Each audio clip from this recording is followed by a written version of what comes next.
more scared of Scientology than any other subgroup in the world. Really? Yeah, you know about fair gaming, right? Their policy where they can like stalk you and harass you for years. Of course, I'm very familiar with use that. CIA technology to make you think you're having a schizophrenic break. For sure. They are incredible at what they do. I mean, the guy's wife's been missing for how long? David Miscavige's wife's been missing for how many years now? Shirley?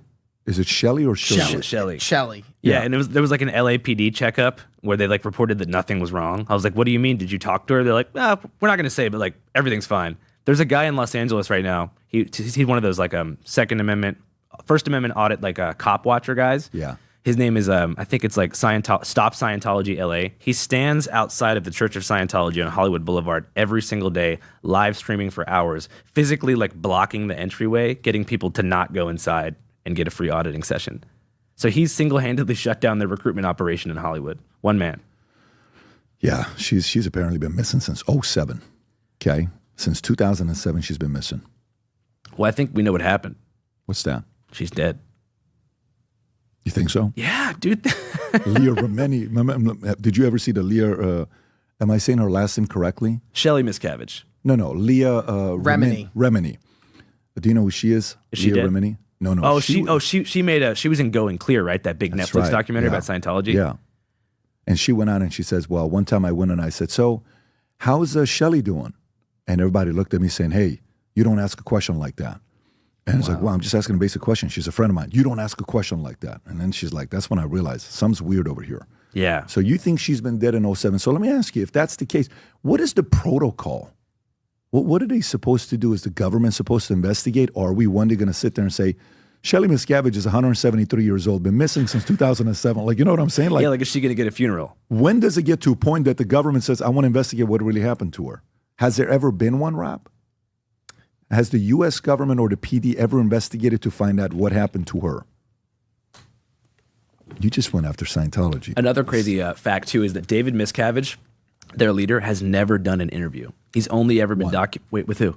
One interview he did. You've never seen this? No, I got to find it. You have to watch this. You're saying you're in the space, so maybe I've only seen him portrayed by Scientology media. He's done one interview his entire life. Yeah, I'm all right, with Ted Koppel.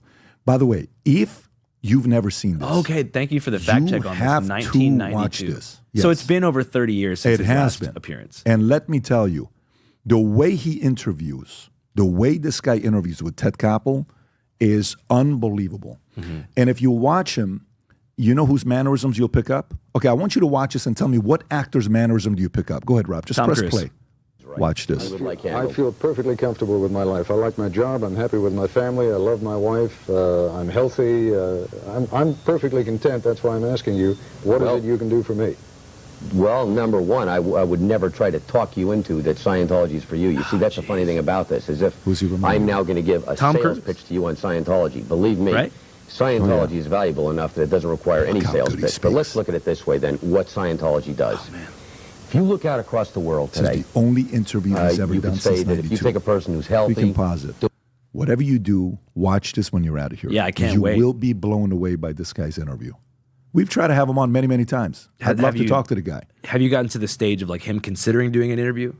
No, but we spoke to his camp because we've had a few people on. One guy who left the organization, and we had a couple other guys.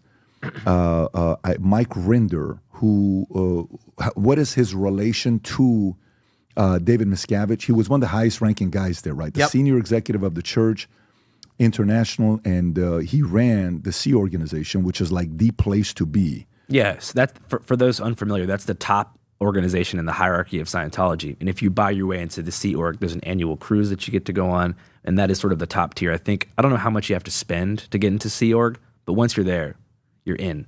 Whatever, yeah. And I don't know what the benefits are of that. Do you have any interest? I have some friends I can introduce you. I have an extreme interest in Scientology, but I also have an interest in being alive. So you don't want to be a member? No, I mean, holy shit! Can you imagine having those guys against you? Yeah, but imagine if you have them with you. That's I'm going to lose all credibility. It would be like Andrew Callaghan.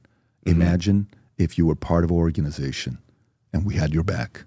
You would never have to worry about anything.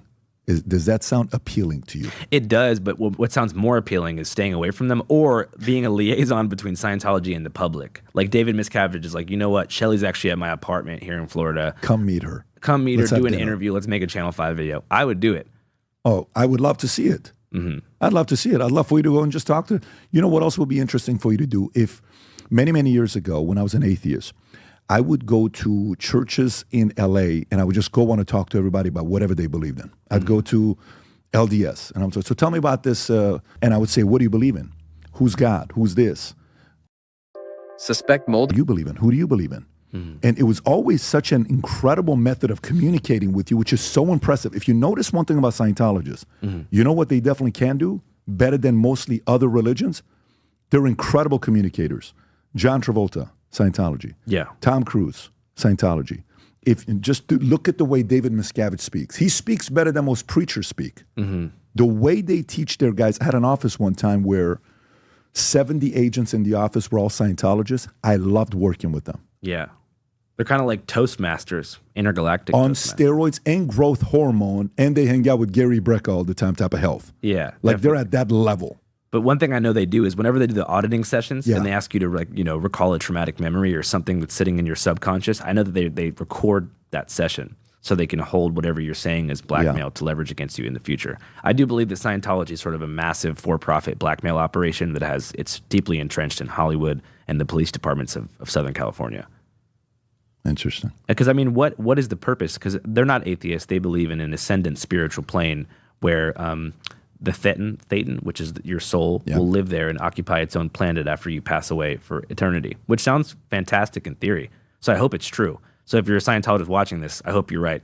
But imagine you die, you get to heaven and you're a Christian and God is like, Scientology was right. You're going to hell. Nowadays, more than ever,